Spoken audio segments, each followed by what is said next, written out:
Tick tick அந்த 7 நிமிடங்கள். ஸ்டாலினிடம் கொட்டி தீர்த்த நிர்வாகிகள். திமுக கூட்டணியில் பாமக. எடப்பாடியை பின்தொடரும் ஆசைகள் நிறைவேறாத ஆத்மா. எம்ஜிஆர் மாளிகை டிக் டிக். புதிதாக கட்சி தொடங்கும் ஓபிஎஸ். இது போன்ற பல்வேறு விஷயங்களை தான் இன்றைய ஆஃப் த ரெக்கார்ட்ல பார்க்க போறோம். Welcome to the off the record. Tamil Nadu கிராம பேங்க், எதற்கும் எப்பொழுதும் உங்கள் நம்பிக்கையான வங்கி. திமுக கூட்டணியில் பாமக. அதாவது சமீபமாக மருத்துவர் ராமதாஸ் அவர்கள் எப்படியாவது திமுக கூட்டணியில் நாம் இடம்பெறணும் அப்படின்னு விரும்புகிறதா சொல்கிறாங்க. இதனை அடுத்து திமுக கூட்டணிக்குள்ள போகிறதுக்காக பாமகவும் சரி, பாமகவை இணைக்கிறதுல திமுகவும் சரி ஒரு விருப்பம் இருக்கிறதாகவும் அதற்கான பேச்சுவார்த்தைகள் மும்முரமாக நடைபெற்று வரதாகவும் சொல்கிறாங்க. இதில் உள்ள பெரிய சிக்கல் என்ன அப்படின்னா, திமுகவுக்கு எந்த ஒரு சிக்கலும் கிடையாது மருத்துவர் ராமதாஸ் அவர் பாமக அவர்களை இணைத்துக் கொள்றதில்ல. ஆனால் திருமாவளவன்கள் தொடர்ச்சியாக பாஜகவும் பாமகவும் இருக்கும் அணியில் நாங்கள் ஒருபோதும் இடம்பெற மாட்டோம் அப்படின்றத ஒவ்வொரு மீட்டிங்லையும் பொதுக்கூட்டத்திலையும் சொல்லிக்கிட்டே வராரு. அதனால திருமாவளவன் அவர்களை சமாதானப்படுத்துறதுல உள்ள சிக்கல்களை அறிவாலய தரப்பு ராமதாஸ் அவர்களுக்கு சொல்லியிருக்குதா. அதனால இந்த விஷயத்துல நீங்களே ஒரு தடவை திருமா அவர்கள்ட்ட பேசி பாருங்களேன் அப்படின்னு ஆலோசனையும் திமுக தரப்புல கொடுத்துருக்காங்களா. இதனை அடுத்து மருத்துவர் ராமதாஸ் அவர்களும் அண்மையில் கொடுத்த நேர்காணல்கள் எல்லாத்திலையும் விசிகா குறித்தும் திருமாவளவன் குறித்தும் அவர் நல்ல விதமாக மனமுருகி பேசினது எல்லாமே விசிகாவினரே கொஞ்சம் மனம் கரையை செஞ்சுது அப்படின்னு தான் சொல்லணும். இந்த நிலைமையில் ராமதாஸ் அவர்களே திருமாவளவன் அவர்களுக்கு செல்போனில் அழைச்சி பேசியிருக்காரா.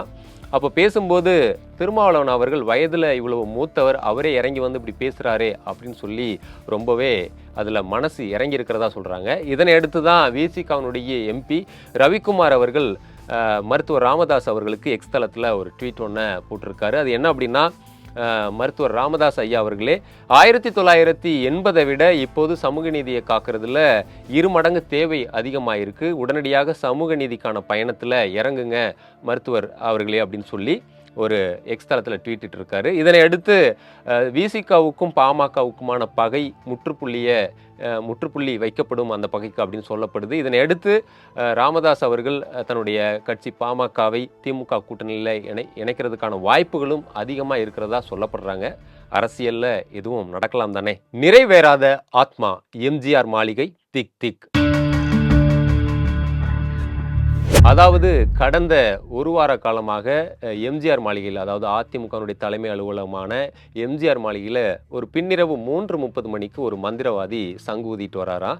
இந்த விஷயம் சமீபத்தில் தான் வெளிச்சத்துக்கு வந்திருக்கு. அதாவது கடந்த ஜூன் 20ஆம் தேதி வெள்ளிக்கிழமை அந்த மந்திரவாதி கொஞ்சம் தாமதமாக அன்றைக்கி ஒரு 5 மணிக்காக வந்திருக்காரு. அப்போது அலுவலகத்துக்குள்ளே இருந்த ஊழியர்கள் வெளியில் வந்து பார்த்தப்போ அந்த நபரை பார்த்து, யார் நீங்கள், இங்கே வந்து ஏன் சங்கு ஊதிட்டு இருக்கீங்க அப்படின்னு சொல்லி கேட்டிருக்காங்க. அதுக்கு அந்த நபர் என்ன பண்ணியிருக்காரு அப்படின்னா, நான் இப்போ தான் வரேனா, நான் ஒரு வாரமாகவே வந்து சங்கு ஊதிட்டு தான் போயிட்டுருக்கேன் அப்படின்னு ஒரு மர்ம புன்னகை உதிர்த்துட்டு பதிலை சொல்லிட்டு போயிருக்காரு. இதனை அடுத்து அந்த ஊழியர்களுக்கு என்ன நடக்குது அப்படின்னு புரியாமல் மண்டையை பிச்சுக்க ஆரம்பிச்சிருக்காங்க. அது மட்டும் இல்லைங்க, இது இப்போ சமீபத்தில் எடப்பாடி பழனிசாமி அவர்கள் கேரளத்து நம்பூதிரிகள்கிட்ட தன்னுடைய ஜாதகத்தை கொடுத்து பார்த்துருக்காரு. அவங்க அந்த ஜாதகத்தை பார்த்துட்டு என்ன சொல்லியிருக்காங்க அப்படின்னா, கட்சி தலைமை அலுவலகத்தில், அதாவது எம்ஜிஆர் மாளிகையில் இருக்கக்கூடிய ஜெயலலிதா சிலையை முன்பக்கமாக இருக்கிறத எடுத்து பின்பக்கமாக வைக்கணும் அப்படின்னு சொல்லியிருக்காங்களாம். அதற்கான காரணமாக என்ன சொல்கிறாங்க அப்படின்னா, அந்த கட்சி அலுவலகத்தில் ஒரு நிறைவேறாத ஆத்மா ஒன்று ஆக்ரோஷமான வடிவத்தில் சுற்றி வருது. அது மட்டும் இல்லாமல் தான் இறந்த இடத்துல இன்னொருவரை ஏற்க அந்த ஆத்மா மறுக்குது. அதனால் சில பரிகாரங்களை செய்யணும். அது மட்டும் இல்லாமல் ஜெயலலிதா அவர்களுடைய சிலை முன்னாடி இருந்தால் அது உங்களுக்கு சரி கிடையாது, அதை கொஞ்சம் பின்புறமாக மாற்றி வைங்க அப்படின்னும் அட்வைஸ் பண்ணியிருக்காங்களா. இதை கேட்ட எடப்பாடி கொஞ்சம் இன்னும் கிளியில் தான் இருக்காராம். புதிய கட்சி தொடங்கும் ஓ பன்னீர்செல்வம். அதாவது கடந்த ஜூன் 18ஆம் தேதி சென்னை அபிராமபுரத்தில் இருக்கிற ஹோட்டலில் சென்னை, காஞ்சிபுரம், திருவள்ளூர் மாவட்டத்தில் இருக்கிற நிர்வாகிகளோட ஒரு ஆலோசனை நடத்தியிருக்காரு. இந்த ஆலோசனையில் அந்த கட்சியினுடைய, அதாவது ஓபிஎஸ் தரப்பில் இருக்கக்கூடிய நிர்வாகிகள் மனம் விட்டு தங்களுடைய ஆதங்கத்தை தெரிவிச்சிருக்காங்க. அதாவது நாம வரக்கூடிய தேர்தலில் யாருக்கு ஓட்டு கேட்க போகிறோம், யாருக்கு பிரச்சாரம் பண்ண போகிறோம், இது எதுவுமே புரியல. இன்னும் சொல்லப்போனால் நாமெல்லாம் அரசியல் அனாதை ஆகிட்டோமோ அப்படின்லாம் சொல்லி தங்களுடைய ஆதங்கத்தை தெரிவிச்சிருக்காங்க. இதையெல்லாம் கேட்ட ஓபிஎஸ்னுடைய முகம் ரொம்பவே இறுகி போச்சான். இதையெல்லாம் கேட்டு கடைசியாக என்ன சொல்லியிருக்காங்க சொல்லியிருக்காரு அப்படின்னா, இதுக்கெல்லாம் நான் ஒரு முற்றுப்புள்ளி வைக்கிறேன். நான் சிங்கப்பூர் போக போகிறேன். இப்போது சிங்கப்பூர் போயிட்டு வந்து ஜூலை 20ஆம் தேதி ஒரு முக்கியமான அறிவிப்பை வெளியிட போகிறேன். அது வரைக்கும் காத்திருங்க அப்படின்னு சொல்லிட்டு சிங்கப்பூருக்கு கிளம்பிட்டாராம். உடனடியாக ஜூலை 20ஆம் தேதி என்ன மாதிரியான அறிவிப்பை ஓபிஎஸ் அவர்கள் வெளியிட போகிறாரு அப்படின்னு ஆர்வமாக அவங்களும் யோசிக்க தொடங்கியிருக்காங்க. ஆனால் என்ன சொல்கிறாங்க அப்படின்னா, அவர் சிங்கப்பூர்லேருந்து திரும்பி வரும்போது பழைய பன்னீர்செல்வமெல்லாம் திரும்பி வர போகிறதில்ல.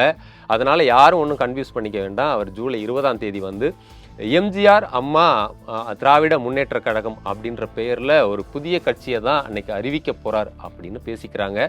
That's all. காதல் கடத்தல் கட்ட பஞ்சாயத்து, முன்னாள் எஸ்ஐ சொத்துக்கள் முடக்கம்.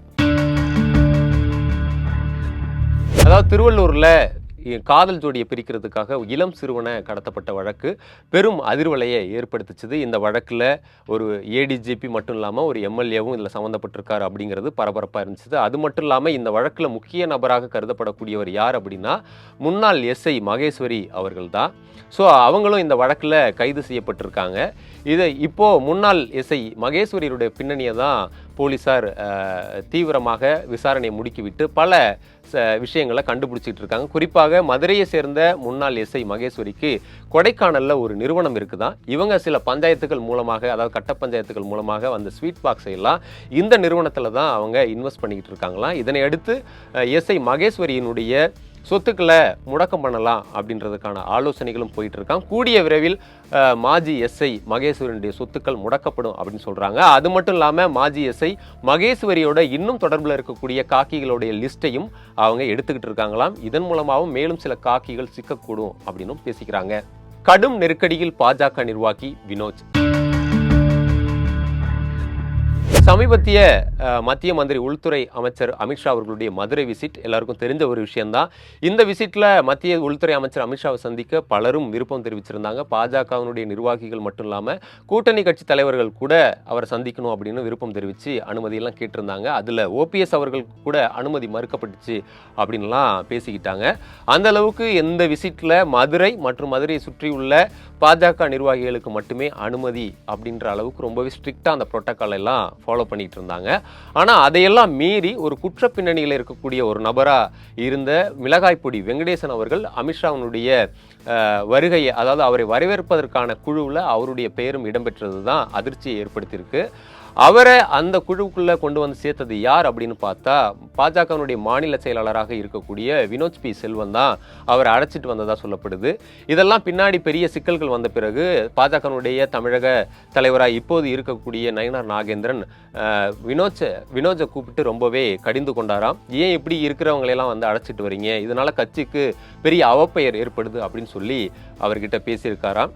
இதனை அடுத்து நயினார் நாகேந்திரன் என்ன பண்ணியிருக்காரு அப்படின்னா, இது பாஜகவினுடைய அரசியல் எதிர்காலத்துக்கு தமிழகத்தில் இந்த மாதிரி செயல்கள் நலமளிக்காது அப்படின்றதுனால கட்சியில் யாரெல்லாம் குற்ற பின்னணியோட இருக்காங்க அப்படின்ற லிஸ்ட்டை ரெடி பண்ண சொல்லியிருக்காராம். அப்படி குற்ற பின்னணியோட இருக்கவங்களுடைய பெயர்களை எல்லாம் கட்சியிலிருந்து நீக்கலாம், அவங்களை கட்சியிலிருந்து நீக்கலாம் அப்படின்ற முடிவுக்கும் அவர் வந்திருக்காராம்.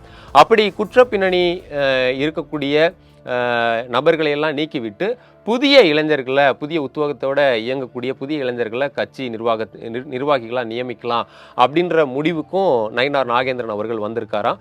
அப்படி பதவிகள் நீக்கப்படும் போது குற்ற பின்னணி மட்டும் இல்லாமல் சரியாக செயல்படாத இந்த மாதிரியான செயல்களுக்கு காரணமான சிலரும் நீக்கப்படலாம் அப்படின்னு சொல்கிறாங்க. அப்படி நீக்கப்படும் போது அந்த பட்டியலில் வினோஜனுடைய பேரும் இருந்தாலும் ஆச்சரியத்துக்கு இல்லை அப்படின்னு பேசிக்கிறாங்க. தமிழ்நாடு கிராம பேங்க், எதற்கும் எப்பொழுதும் உங்கள் நம்பிக்கையான வங்கி.